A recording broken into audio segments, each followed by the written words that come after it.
पूरा गांव मजनू भाई के नाम से थर थर कांपता था, लेकिन अब मजनू भाई की सिर्फ एक ही ख्वाहिश थी। अरे बिल्लू, बस अब मैं एक अच्छी सी लड़की से शादी करना चाहता हूँ। बहुत लूटपाट और किडनैपिंग कर ली मैंने। भगवान की कृपा से बहुत पैसा भी इकट्ठा कर लिया है। पर मजनू भाई, भला आपसे शादी कौन करेगा?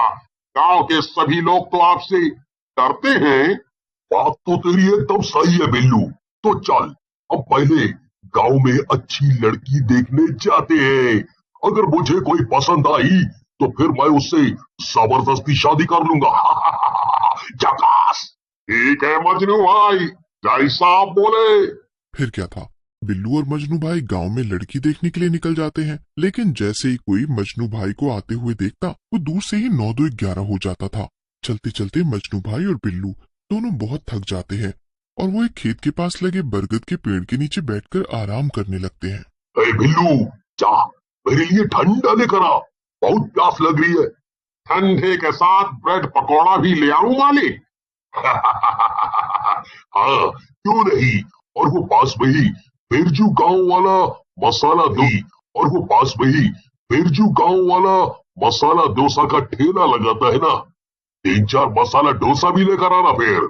थोड़ी ही देर में वो सब लेकर आ जाता है और मजनू भाई मजे से पेट पूजा करने लगते हैं। मजनू भाई बिना किसी डर के खेत में घुस जाते हैं। तभी उनकी नजर खेत में खड़ी एक लड़की पर पड़ती है। मजनू भाई को वो लड़की पहली ही नजर में बहुत पसंद आ जाती है। वो उसके पास जाते हैं और कहते हैं, सुन, मुझे तू पसंद आ गई है, क्या तू मुझसे शादी करेगी? उस लड़की का नाम चारू था। चारू मन ही मन सोचती है, अरे वाह, ये तो वही गांव का मशहूर गुंडा मजनू है। अगर मेरी शादी इससे हो गई तो मुझे अपनी बहन से बदला लेने का अच्छा मौका मिल जाएगा। क्या हुआ, ये सोच में चली गई तू? चल जल्दी जल्दी बता, तू अपन से शादी करेगी या नहीं? हाँ हाँ, क्यों नहीं, बिल्कुल, मैं शादी करने के लिए तैयार हूँ। हाय, तू इतनी जल्दी मान गई? चल, ये तो बढ़िया है। फिर तो मैं आज ही आता हूँ तेरे घर और रिश्ता पक्का करवा लेता हूँ। झकास। हाँ हाँ जरूर, मेरा घर ना यहीं पास में है, जल्दी आना, मैं इंतजार करूंगी।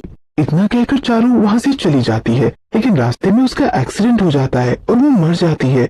मरने के बाद चारू एक चुड़ैल बन जाती है। अरे ये क्या हो गया?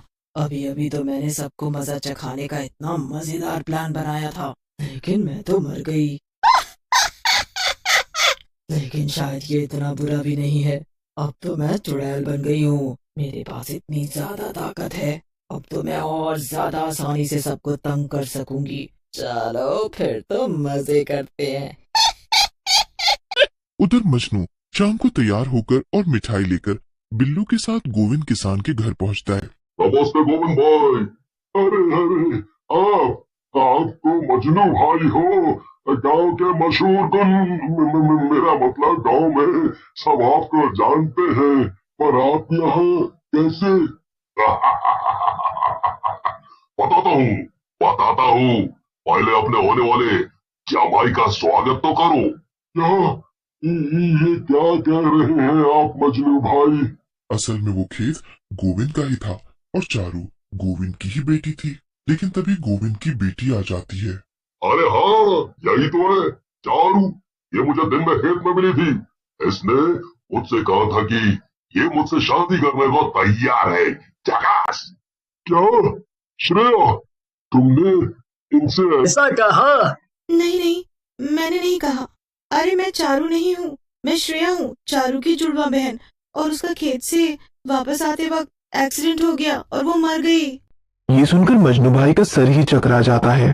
ऐसा कैसे मुमकिन है? मजनू भाई, पहले तो कोई लड़की आपको हाँ करने को तैयार नहीं थी और अब किसी ने हाँ की तो वो मर ही गई। नहीं, ऐसा नहीं हो सकता। मैं शादी तो करके ही रहूंगा, उस चारू से ना सही तो उसकी जुड़वा बहन से। ये आप क्या कह रहे हैं मजनू भाई? मेरी बेटी श्रेया की शादी तो पहले से ही तय है दूसरे लड़के से। बुड्ढे, लगता है तुझे भाई बात ठीक से समझ नहीं आई। वो